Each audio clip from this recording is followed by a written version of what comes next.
आज ह्या दिनाला दिल्लीमध्ये फार महत्त्व आहे.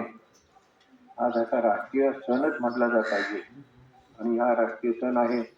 त्यामुळे सर्व शाळांमधली शिक्षकांनी पोरांवर संस्काराचा संस्कृतीचा जास्तीत जास्त पगडा ठेवावा. इंग्लिश मीडियम जरी असेल तरी त्याच्यातनं भारतीय संस्कृतीचा जास्तीत जास्त ते करा. आता प्रार्थना इंग्लिशमध्ये म्हटली गेली, तीच प्रार्थना मराठी म्हणायला पाहिजे. आधी मराठी म्हणून मग इंग्लिश म्हणायला पाहिजे. आपण हिंदुस्थानी आहोत. आपल्यावर जरीही आपल्याला सर्व भाषा यायला पाहिजे तरी आपली मातृभाषा ही फार महत्वाची आहे. मी पण इंग्लिश मीडियम मध्ये शिकलो आहे. मला त्या मॅडम म्हणाल्या की माळ काढा. मी घरी जाऊन म्हणजे मी बहिणीकडे शिकवत होतो. मी आई तिला म्हणालो की मी माळ काढणार नाही, मला शाळेत टाकू नको, मी शाळेत जाणार नाही, पण त्यांना सांग मॅडम. पण मी माळ काढली नाही. म्हणजे झाल्यानंतर ते जानवं दिसायला लागलं. जानवं काढ म्हटलं जानवं पण काढायचं.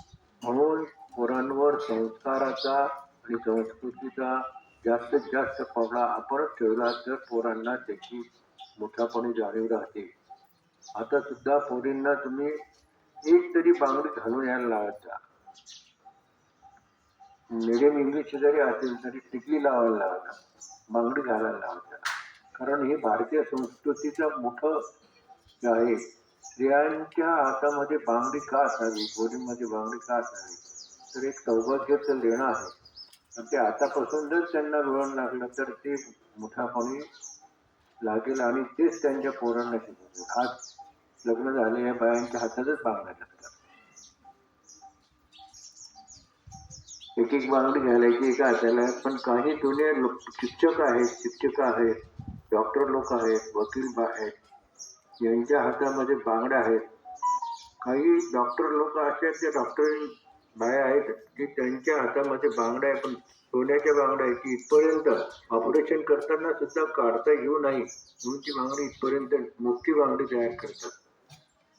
ते आपल्या संस्कृतीचं जतन केलं जातं आणि जतन आपण लहान पोरांपर्यंत तर शिकवलं किंवा त्यांना शिकवण दिली किंवा त्यांना त्याचं आचरण दिलं तरच ते मोठ्यापणे करतात. म्हणून मी पहिल्या सर्व आत्ता शिक्षकांना किंवा इथल्या शिक्षक संस्थांना सांगतो की तुम्ही पोरांना शाळेमधून बांगड्या द्या, टिकली लावायला द्या, पण तो संस्कार आतापासून झाला तर मोठ्यापणे सुद्धा तो संस्कार होईल आणि हेच पोरं मोठ्यापणे आपल्या भारतीय संस्कृतीचा त्यांच्या पोरांवर संस्कृती करतील. म्हणून ही संस्कृती टिकण्यासाठी आतापासूनच त्या पोरांवर ते वळण झालं पाहिजे. आता तुम्ही इंग्लिशमध्ये प्रार्थना म्हटली, ती प्रार्थना मराठीमध्ये म्हटली पाहिजे. हा पहिला शिक्षकांना पहिला दंडक आहे की त्यांनी मराठी प्रार्थना पहिल्यांदी म्हणा आणि नंतर इंग्लिशमध्ये म्हणा. मला इंग्लिशला विरोध करायचा नाही, मला कोणाला विरोध, कोणत्या भाषेला विरोध करायचा नाही, पण आपण आपल्या या जन्मभूमीमध्ये मातृभूमीमध्ये आपण मराठी आहोत याची जाणीव पोरांना पहिल्यांदीच पाहिजे. आता पोरांना 1 ते 20 आकडे सांगितले तर म्हणता येत नव्हते. काल जोशी कुलकर्णी ते पोरांची परीक्षा घेत होते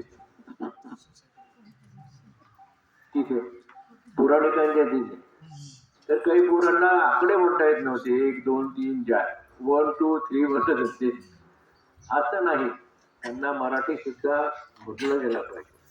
आणि मराठी वळण जर आतापासूनच जर पोरांवर संस्कार झाले तर ते तुम्ही तुमच्याकडनं झाले पाहिजे. कारण आता पोरांमध्ये हे वळण्याचं काम आहे. जसं ओला बांबू जसा वाकाल जसा वागतो तशा पोरांच्या मनावरचा विचार आता तुम्ही त्यांच्यावर संस्कार केले तरच ती संस्कृती आणि संस्कार टिकणार आहे. म्हणून पहिल्यांदा शिक्षकांना हा दंड केली, त्यांनी पोरांवर पहिल्यांदी बांगड्या घाला, बांगडी एक तरी बांगडी घालून यायला लावा. ती आतापासून म्हणजे मोठ्या शाळांमध्ये सुद्धा आम्ही जर गेलो तर हेच सांगत असतो तिथल्या संस्थापकांना आणि शिक्षकांना. कारण शिक्षकांचीच हातात बांगडी नसते. राग घेऊ देऊ नका, पण हे लक्षात ठेवा. शाळा व्यवस्थित चालू आहे. त्याच्याकडे संस्थापक प्रसाद वाचणे, त्याच्याबरोबर ते सर्व स्नेही ते शाळेकडे चांगलं लक्ष देऊ आणि मोठीच मोठी शाळा व्हावी असा आशीर्वाद देऊन माझे 2 शब्द संपवतो. सर्व शिक्षकांना एकच विनंती आहे की पोरांवर जास्तीत जास्त आपले संस्कार, भारतीय संस्कार, भारतीय संस्कृतीचा पगडा त्यांच्यावर टाकण्याचा प्रयत्न करा. एवढीच मी तुम्हाला सर्वांना विनंती आणि आशीर्वाद देतो. तुमच्याकडनं हे सर्व घडेल अशी अपेक्षा ठेवतो आणि माझे 2 शब्द संपवतो. कुंडली गौरदेव हरी विठ्ठल.